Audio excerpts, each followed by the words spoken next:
Hi Johnny. This video is for the pump and circumstance. The first and foremost, you really have a good feel for the music, so that's great. I think you've heard it before. It's the typical stuff that you hear at promotions of schools and graduations and so forth. So the tempo that you're going is good. I believe most of your notes are were all good. It's fairly slow. I did not say anything about the tempo. This is a procession. It's sort of you want it to be the walking pace. I think the appropriate metronome marking would be 80 for every quarter note. That's andante range, and it's really the walking pace. So 80. And of course, it's going to sound so much better with the pedal. So the pedal as written is good. Now and because it's fairly slow, it's not going to be super dependent on how you play the fingering, but to make sure that your hands are solid in the note that you're supposed to play, the fingering is definitely something you want to follow. Now, if it was a fast piece with a lot of finger going all over the place, then the accuracy of the fingering is absolutely a must. With this one, some of the places where they don't write the fingering number, I think that it's not as dependent. Like for instance, all the half notes, but wherever there is a fingering number over, those are the recommended fingering numbers that you want to follow. Now, let's take it from the beginning. The right hand. So the left hand, the fingering, it doesn't really matter. Left hand, there's not much you could do. You have to shift.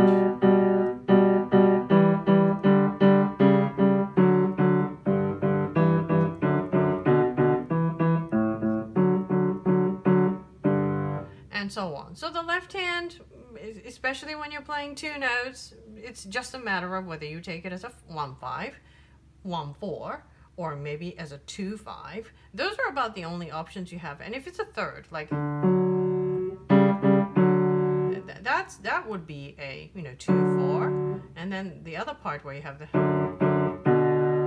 I would play that with a 1-2 or a 1-3. So it all boils down to the readiness of the finger. If you want to play everything in the most natural fingering possible, as you can see, the fingering numbers are really not so. There aren't so many left-hand fingering numbers overall. But wherever that there are, you want to kind of understand that that's the main fingering, main hand position you're going to be at. Well, I will see if we need to go over the more specific fingering number at the Zoom lesson. I will see how things are turning out. I'm a firm believer, actually, in having a set fingering that you go to for every passage, because it becomes a firm muscle memory that becomes harder to forget, harder to lose. When you play music, you depend on the mental, your intelligence memory. You memorize like note for note, and you know exactly what it's supposed to sound like. So you remember it, more structurally, like in terms, as a notated music in your head, and then you hear it. So you have that oral oral memory as well, right? And then there's that muscle memory part where you remember just from playing so much on the keyboard, where your hands are supposed to go and which finger is supposed to be used at what timing. So based on that, I'm definitely a firm believer on the fingering, going to a certain fingering at any time you play. Like, you don't want to have a variation of fingering that you go to, because that's going to throw your muscle memory off. So based on that, let me just go over the right hand part. Right hand is a lot more fingering specific. There's more indications. So let's at the top, 1, 2, and there's 1. So that's the hand position. And naturally, that finger 2 goes to the E. I guess what I'm trying to say is that much of the fingering is based on legato playing. If you have the legato playing firmly down, your fingers will stay on a certain number of keys at every segment. Like that's one hand position, and this is another. Up until that point, that is one hand position. Now it shifts here. The thumb moves up to the D. And then moves again, 3 goes over the thumb, and same hand position, still the same, still the same, still same here. Now thumb goes under, hand position change, same hand position, now change here. Oh, actually,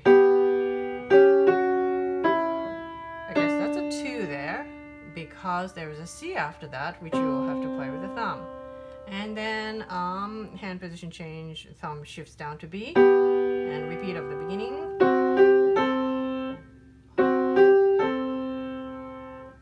And then that thumb is definitely not a tie. It's kind of misleading, but it just means it's going to be slurred. And thumb here, and over the thumb.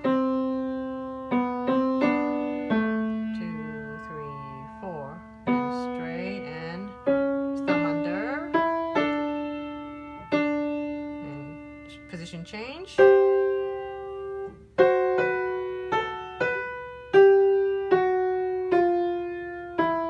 That part is a little bit tricky. So 2, 5, and 2, 5 again. And 4, 1, 2, 1. And that allows you to get the legato. And shift. See the D. You shift the finger from 1 to 2. And then that gets you legato into the B, G, legato into the C, G.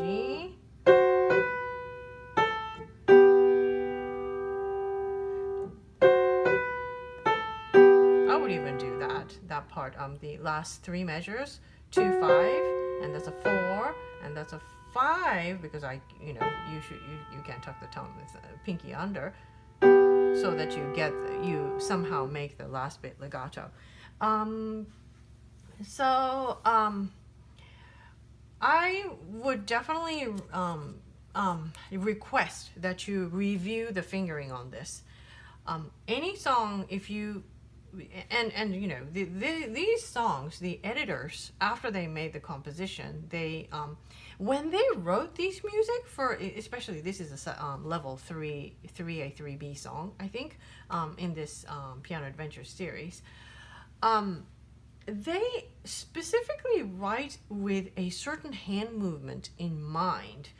They don't make it too complicated. You can actually get this as a piano solo piece. It's actually an orchestral piece, but it's being reduced to a piano solo.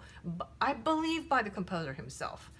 I have to double check, but I think the composer himself did it, because most composers are really fine pianists to begin with. So if they needed to write something into piano, they can. So the original score has a lot more notes, and this is a student reduction of the song using certain techniques. And the Piano Adventures, the editors and the composers at that company, they are using the type of hand motion, finger movement that you've learned up until that time. So because of that, they are using like the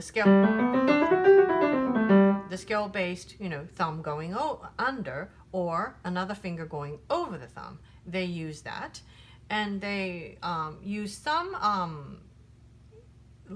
legato playing, like a polyphonic legato playing there, and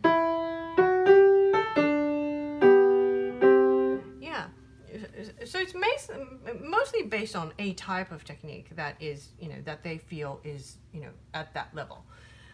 So because of that, it's and these are solid classic playing. Well, even if you weren't a classical musician, it'll be a good thing to know. There's a famous jazz pianist, Oscar Peterson, and I believe that he was well known for his amazing piano technique because he had classical training. He apparently, he had a really solid classical music background, and that's why he could play all those really difficult stuff. If you listen to Oscar Peterson and then you listen to Thelonious Monk, who had no training, you will, you can hear the difference. That their style is completely different because, the limitation of the training did not stop, did not stop Oscar Peterson from, doing those really complicated things. So, okay. So let me just play for you, play once through so that you have a good idea what the music sounds like, and I will play with a metronome at 80. And I think I could play as accurately as possible with the fingering. I have not had a chance to practice this, but let's see how it goes. 1, 2.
So that's the whole piece, and it's not written, but at the end you should have a ritardando. And then I made a mistake of breaking up the pedal at the last measure. It should be one long pedal for the 2 measures.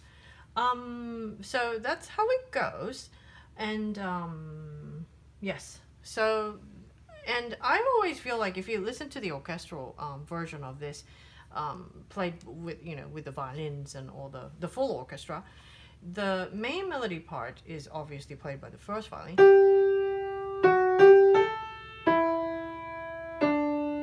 And it's a very legato, very fluid, long line type of writing. So even if you are playing with a pedal, eventually the hand legato is still very important. Without the hand legato, it's really hard to control the phrasing, the arc of each phrase. So, so spend some time reviewing the right hand fingering. If you're going to spend time on either hand for the fingering, right hand is the absolute priority. So, and please do that, and I will see you via Zoom on Wednesday. Okay, bye.